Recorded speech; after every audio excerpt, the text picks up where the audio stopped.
अस्सलाम वालेकुम वरहमतुल्लाहि वबरकातुहू। जब भी कोई बच्चा इस दुनिया में तशरीफ़ लाता है तो वो बाकरदार होता है, क्योंकि उसके दिमाग के अंदर अल्लाह पाक ने सारी सेंसेस रखी हैं।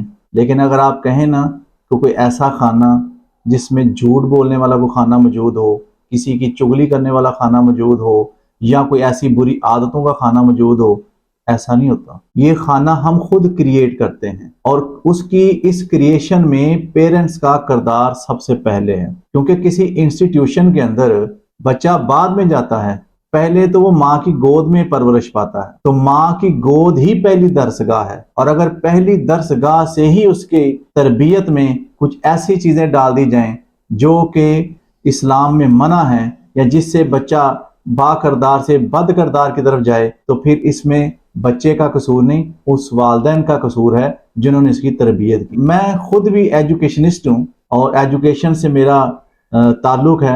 अक्सर माएँ मुझे भी आकर यही कहती हैं कि जी मेरा बच्चा तो बहुत झूठ बोलता है, मेरा बच्चा बड़ा नाफरमान है, मेरे बच्चे के अंदर ये खामी है।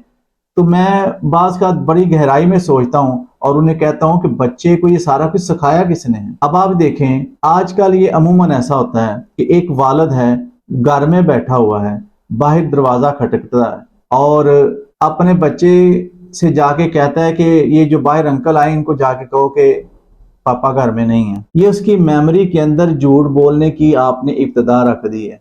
उसे नहीं पता था कि झूठ नहीं बोलना चाहिए या बोलना चाहिए। इसका आगाज आपने करवाया है। अच्छा, फिर उस खाने को इनहेंस कैसे किया जाता है? फिर और इसी तरीके से मुख्तलिफ मौज़ूआत पर मोबाइल पे आप फोन पे बात किसी से कर रहे हैं और आपका कोई दोस्त कहता है जनाब आप इस टाइम कहाँ पर हो, तो आप कहते हैं यार मैं तो लाहौर से बाहर हूँ या अपने शहर से बाहर हूँ। वो बच्चा ऑब्जर्व कर रहा है कि पापा तो घर में बेड पर लेटे हुए हैं। तो अब ये जो जितनी उसकी मेमोरी में आप झूठ उसको डाल रहे हैं, उसका खाना वो बड़ा होता जा रहा है। फिर वो सीख जाता है कि यानी हमारी जिंदगी के अंदर ये लाजम है कि हम वक्त के साथ साथ जहां पे जरूरत पड़े तो वहां पर झूठ बोलें। वो बोलता है। अब इसकी तरबियत में असर किसका है? माँ बाप का। अब माओ की तरफ आ जाएं। माँ की कुछ सहेलियां आ गई हैं। अब माँ बता रही है कि बच्चों की फुफ्फो जो है ना, उसके अंदर तो ये खामियां हैं, ऐसे ऐसे खामियां हैं, वो ये करती है वो करती है, और जब फुफ्फो सामने आती है तो सारी बातें भूल जाती हैं। अब वो बच्चा ऑब्जर्व कर रहा है। ऐसे ही अब आप देखें कि एक माँ है, उसके करीब उसके बच्चे बैठे हुए, तो अभी अपनी सहेलियों में कह रही है कि मेरी सास तो मुझे जीने नहीं देती, मेरी सास तो मेरे से इतना जुल्म करती है। अब वो जब सास सामने आती है तो माँ जी वो शुरू कर दे। तो ये डबल करैक्टर, इसका खाना किसने रखा? बच्चा तो मासूम था, बच्चा तो बाकरदार पैदा हुआ। अब बद करदारी का जो सफर है ये कोई इतना छोटा नहीं, ये बड़ा लंबा है।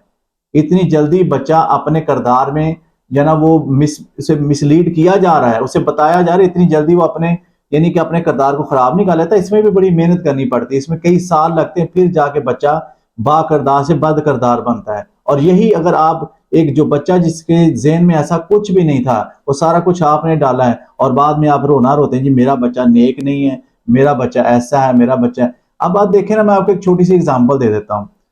अब आप बच्चे से कहते हैं बेटा नमाज पढ़ो, वो नहीं पढ़ता। क्यों नहीं पढ़ता? इसलिए नहीं पढ़ता कि आप खुद नहीं पढ़ते। अब आप जोर उसे उसके ऊपर मतलब कि सख्ती करते हैं, नमाज पढ़ो नमाज पढ़ो।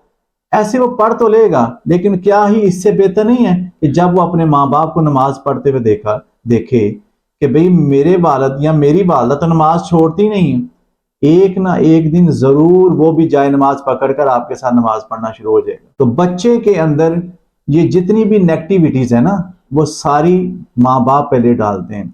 और दूसरी बात मैं एक करना चाहूँ कि आजकल अगर हम ये कहना कि हमारे पाकिस्तान के अंदर 99 या 98% ऐसे अदारे हैं, वो छोटे भी और बड़े भी, जो बच्चों में एजुकेशन दे रहे हैं, और बाज बहुत अच्छी दे रहे हैं। बाज बच्चे को मैथ और फिजिक्स और केमिस्ट्री का इल्म ऐसा देते हैं कि जैसा कोई दे नहीं सकता, मानता हूं, ऐसे भी अदारे हैं। लेकिन मैं आपको एक बात बताने लगा हूं, ये बड़ी खतरनाक बात है। यकीन करें कि हमारे अदारों में जो तरबियत नाम की चीज है ना, वो खत्म हो चुकी है। तरबियत कोई कोई कर रहा है। अब दो ही तो लोग ऐसे थे, दो पर्सनैलिटीज ऐसी थी जिन्होंने बच्चे की तरबियत करनी थी। एक था उस्ताद और एक माँ बाप। तो जो टीचर है वो उन्होंने वैसे अपना ये इसको स्किप कर दिए चीजों को, اور رہی تھی ماں باپ کی کسر، تو انہوں نے بھی جناب بچے کے اندر جو ہے جتنی نیگیٹیوٹی ڈال سکتے تھے وہ ڈال دی۔ اب آپ مجھے بتائیں کہ بچہ کس جگہ پہ کھڑا ہے اور اس کے پیچھے کس کس کا ہاتھ ہے۔ تو میری تمام پیرنٹس سے اور ٹیچر حضرات سے یہی ریکویسٹ ہے کہ خدا را آنے والی نسلوں کو بچا لیں۔ تعلیم کے ساتھ ساتھ تربیت کی بے حد ضرورت ہے، اور سب لوگ اپنا اپنا اس میں کردار ادا کریں۔ اللہ تعالیٰ سے دعا ہے کہ اللہ تعالیٰ ہم سب کو صحیح معنوں میں اپنے بچوں کی تربیت کرنے کی توفیق عطا فرمائے۔ السلام علیکم ورحمۃ اللہ وبرکاتہ۔